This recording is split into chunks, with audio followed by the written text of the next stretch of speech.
Welcome to Focus Israel. A number of unsolved crimes the last 12 years may now be cleared up after the Israeli security agency arrested a man that has confessed to at least 2 murders and several bomb attacks. The man seems to have been motivated by a strong antipathy toward Arabs, Christians, homosexuals, and left-wing sympathizers. One of his intended victims was Pastor David Ortiz from the city of Ariel in Samaria, whose son Ami was severely injured a year and a half ago by a bomb that the now arrested man had placed outside of the family residence. This was how David Ortiz reacted to the news of the arrest. Well, we feel relieved, though we know there are other people involved, because in our videotape of him coming to our house, there's somebody driving him. So they had very, very good intelligence on data about myself. But at the same time, I'm relieved that he's caught, for the reason we knew that person would do it again. And we felt that it was important to stop him before somebody will go through the same thing we did. We received our son back, and like the doctor said, he's been resurrected from the dead because he was almost dead. They call it stage 3. And also, he's been healing, and he had 12 operations. He has 4 more to go, but he's doing a tremendous recovery. Do you still feel threatened? Yeah, I would. See, because I know for sure he had a criminal record, and they were already looking for him in the States for violent criminal activity together with other people. Changing subjects to the attempts by the United States to breathe life into the peace negotiations between Israel and the Palestinians. I recently talked about this with Caroline Glick, deputy managing editor of the Jerusalem Post. The press conference of Prime Minister Benjamin Netanyahu and U.S. Secretary of State Hillary Clinton on Saturday night seemed to clearly indicate that Israel and the U.S. are seeing eye to eye on the issue of settlements, that Israel has taken unprecedented steps to resume negotiations, and that a complete freeze isn't and never was a precondition for the negotiations. Do you think that the U.S. is backtracking? Oh, the U.S. has completely changed its position just 180 degrees. So I think it was a very interesting press conference, because what it showed was that the American policy never made sense in the beginning, and now they're just sort of flailing around trying to figure out what to do. So I think that it really, yes, the Americans have changed their position 180 degrees, which is fine, because their initial position didn't make any sense. So Palestinian Authority Chairman Mahmoud Abbas seems to be in a sort of a sticky wicket, having latched on to this previous UN demand to that Israel freeze all construction and settlements before resumption of the negotiations. This demand, which was never voiced before throughout the 16 years of negotiations, has just in a matter of weeks become an absolute principle for Abbas. Is there any way for him to back out from this position and save face? You know, that's the problem, is that the Americans came out of the starting gate fighting Israel and saying, we're going to put this pressure on Israel to stop all Jewish construction beyond the 1949 armistice line. So that lost the U.S. administration credibility with the Israeli public. There are only 4% of Israelis who believe that the Obama administration supports Israel. And then it also gave the Arabs a sense that they didn't have to worry about anything, because the Americans were abandoning the U.S. alliance with Israel, and that America was going to do their work for them, that the United States was going to force Israel to adopt their most extremist positions. In fact, as you said, positions that they didn't have for 16 years. And so they followed the Americans' lead. The Palestinians followed the Americans' lead. And now the Americans have left Abbas in a lurch, because if he goes back on the position that the Americans actually put him into, then he looks like he's a traitor to the Palestinian cause. And so what the Americans have basically done is set back any possibility of negotiations between Israel and the Palestinians, probably for years, because on the one hand, they've lost all credibility with the Israelis, which is very difficult for a U.S. administration to do. And on the other hand, they've just lost all credibility with the Arabs. So nobody believes anything that the Obama administration says anymore. And everybody's been placed into these positions that they, particularly on the Arab side, that they're incapable of changing. So you were deeply involved in the negotiations between Israel and Palestinians in the 1990s. what do you see as the biggest difference in the attitudes and positions of the two sides now as opposed to then? Well, first of all, there's the problem that neither side trusts the Americans, which was really, a very, very important aspect of the negotiations between Israel and the PLO in the 1990s. That President Clinton at the time was seen as a friend, basically, to both sides, and so both sides, and particularly Israel, trusted the Americans to watch our back, basically, as we moved forward. And now the Obama administration has no credibility with the Israeli public, or for that matter, with the Israeli government, and so nobody trusts the United States as a mediator from an Israeli perspective. So that's one aspect. The other aspect, of course, is that 16 years later, the bloom is off the rose.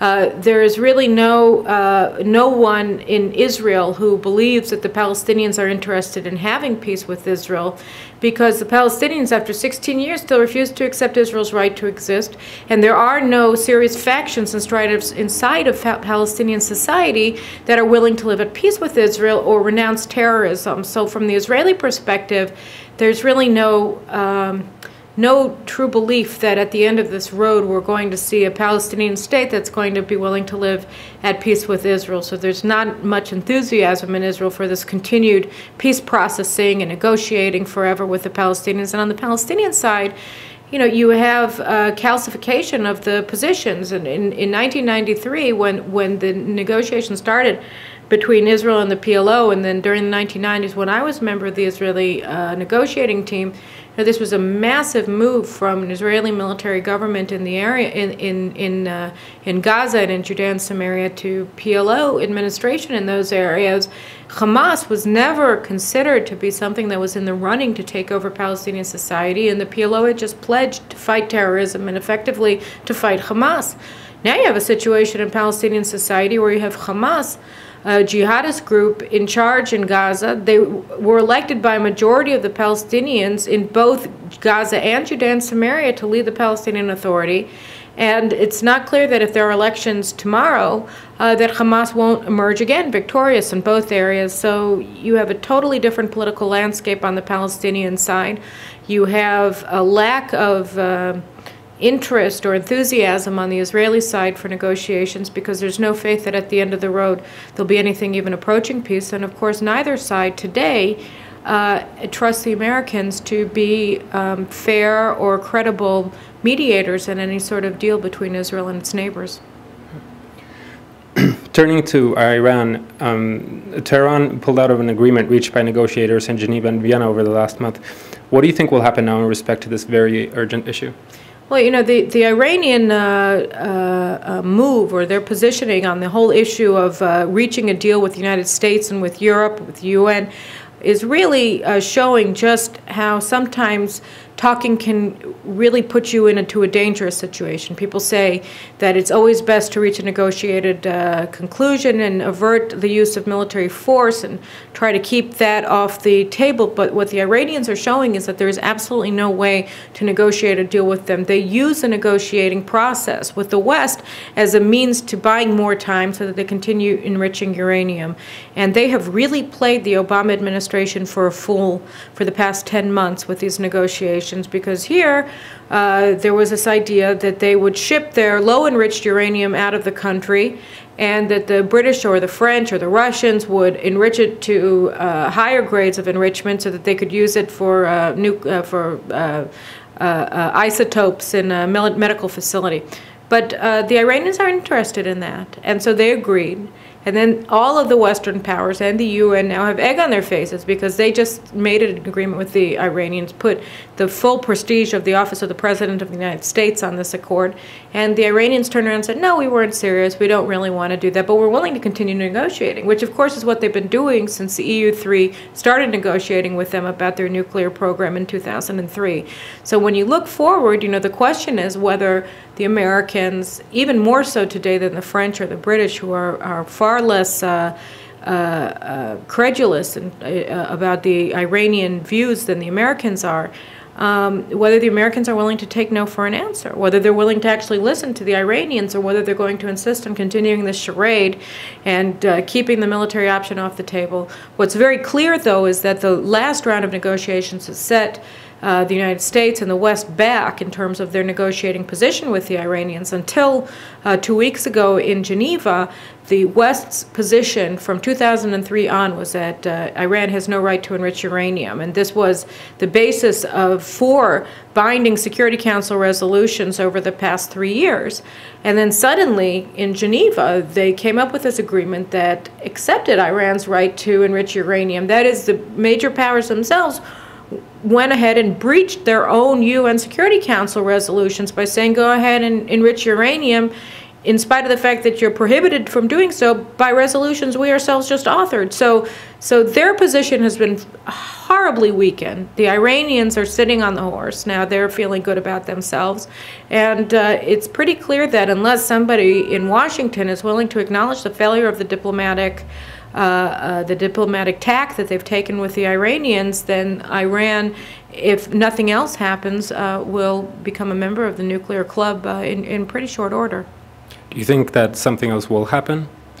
Yes, I think that it's clear, as the French foreign minister has said, certainly, that Israel has made clear that we're not going to permit a situation in which Iran, which is the main funder and the main engine of terrorism and jihad throughout the region and indeed throughout the world these days, is also going to be fielding nuclear weapons. It's not something that Israel can countenance. It is an existential threat to the existence of Israel and the Jewish people, and it is to prevent things like this from coming about that Israel was actually established in 1948. So I dare say that it would be impossible from an Israeli perspective to live with a nuclear-armed Iran, and I don't think that our government is going to allow that particular scenario to unfold.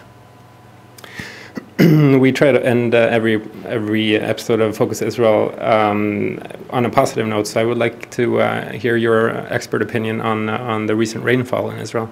Well, my expert opinion as a house owner is that I just got flooding in my house, and so I'm a little bit upset about the rain, but I'm also rejoicing in it because, let me tell you, we have quite a rain shortage in this country, and you know, we start praying for rain after the high holidays every year, and so we've been praying for it, and it's come. And as much as I hate this flooding in my house, I hope that it continues to rain like this for the next 250 days, that the Sea of Galilee and our underground water aquifers get all filled up, and our agriculture can come back and flourish, and everything will be well in the world. So we always, there's nothing you can do. The most hyper-rationalist Israeli can't look at the rain falling in this country, particularly now that we've been so parched for so long, without feeling that perhaps at the end of the day there is divine inspiration to what's happening. So we rejoice in the rain, even as we have to mop our floors and walk around our house with boots on, as I did last night at 2:30. Thank you very much. Thank you very much for interviewing me. We at Focus Israel share the hopes of Caroline Glick for a rainy winter here in Israel. My name is Paul Whedon, and that was all from us for today. See us again next week.